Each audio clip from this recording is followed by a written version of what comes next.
بسم اللہ الرحمن الرحیم، اللہ کے نام سے شروع جو بڑا مہربان نہایت رحم فرمانے والا ہے۔ قومی وائس کے معزز دوستو، میں ہوں محمد کامران۔ تمام دیکھنے اور سننے والوں کو السلام علیکم۔ محترم ناظرین، یزید کی خباثت دیکھیے کہ وہ صرف کربلا تک ہی محدود نہیں رہا بلکہ کربلا کے بعد یزید نے مدینہ منورہ کے اوپر بھی چڑھائی کر دی۔ آج کی اس زیر نظر ویڈیو کے اندر ہم اسی موضوع کے اوپر بات کریں گے۔ ویڈیو شروع کرنے سے پہلے میری آپ سے درخواست ہے کہ ویڈیو کو شروع سے لے کر آخر تک لازمی دیکھیے گا، اور نئے آنے والے تمام دوستوں سے درخواست ہے کہ چینل کو لازمی سبسکرائب کر دیں اور بیل آئیکن کو ضرور پریس کریں تاکہ ہماری آنے والی ہر ویڈیو کا نوٹیفیکیشن آپ کو آسانی کے ساتھ ملتا رہے۔ تو چلتے ہیں، موضوع کا باقاعدہ آغاز کرتے ہیں۔ حضرت امام حسین رضی اللہ تعالی عنہ کی ذات مبارکہ یزید کی آزادیوں کے لیے بہت بڑی رکاوٹ تھی۔ آپ کی شہادت کے بعد وہ بالکل ہی بے لگام ہو گیا۔ پھر تو ہر قسم کی برائیوں کا بازار گرم ہو گیا۔ زنا، لواطت، حرام خوری، بھائی بہن کا نکاح، سود اور شراب وغیرہ اعلانیہ طور پر رائج ہو گئے۔ نمازوں کی پابندی اٹھ گئی۔ پھر اس کی شیطانیت یہاں تک پہنچی کہ 63 ہجری میں مسلم بن عقبہ کو 12,000 لشکر دے کر مدینہ طیبہ اور مکہ معظمہ پر حملہ کرنے کے لیے بھیجا۔ اس بدبخت لشکر نے مدینہ منورہ میں وہ طوفان برپا کیا کہ الامان والحفیظ، قتل و غارت گیری اور طرح طرح کے مظالم کا بازار گرم کیا، لوگوں کے گھروں کو لوٹ لیا، 700 صحابہ کرام بے گناہ شہید کر دیا اور تابعین وغیرہ کو ملا کر کل 10,000 سے زیادہ لوگوں کو شہید کیا، لوگوں کو قید کر لیا، یہاں تک ظلم کیا کہ وہاں کی پاک دامن پارسا عورتوں کو 3 شبانہ روز اپنے اوپر حلال کر لیا۔ سرکار دو عالم صلی اللہ علیہ وآلہ وسلم کے روزے مقدسہ کی سخت بے حرمتی کی، مسجد نبوی میں گھوڑے باندھے، 3 دن تک مسجد نبوی میں لوگ نماز سے مشرف نہ ہو سکے۔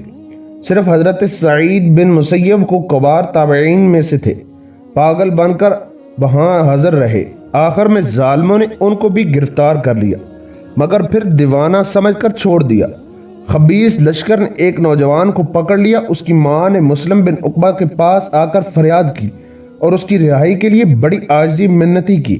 مسلم بن عقبہ نے اس کے لڑکے کو بلایا اور اس کی گردن اتار دی اور سر اس کی ماں کے ہاتھ میں دے دیا اور کہا، تو اپنے زندہ رہنے کی غنیمت نہیں سمجھتی کہ بیٹے کو لینے آئی ہے؟ ایک شخص جو قتل کیا گیا، اس کی ماں نے قسم کھائی کہ اگر میں قدرت پاؤں گی تو اس ظالم مسلم کو زندہ یا مردہ جلاؤں گی۔ جب وہ ظالم مدینہ منورہ میں قتل و غارت کے بعد مکہ معظمہ کی طرف متوجہ ہوا تاکہ وہاں جا کر عبداللہ بن زبیر اور وہاں ان کے لوگوں کو بھی تمام کر دے جو یزید کے خلاف ہے، تو اتفاقاً راستے میں اس پر فالج گرا اور وہ مر گیا۔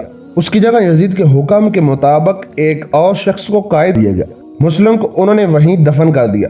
جب یہ خبیث لشکر آگے بڑھ گیا تو اس عورت کو مسلم کے مرنے کا پتہ چلا۔ وہ کچھ آدمیوں کو ساتھ لے کر اس کی قبر پر آئی تاکہ اس کو قبر سے نکال کر جلائے اور اپنی قسم پوری کرے۔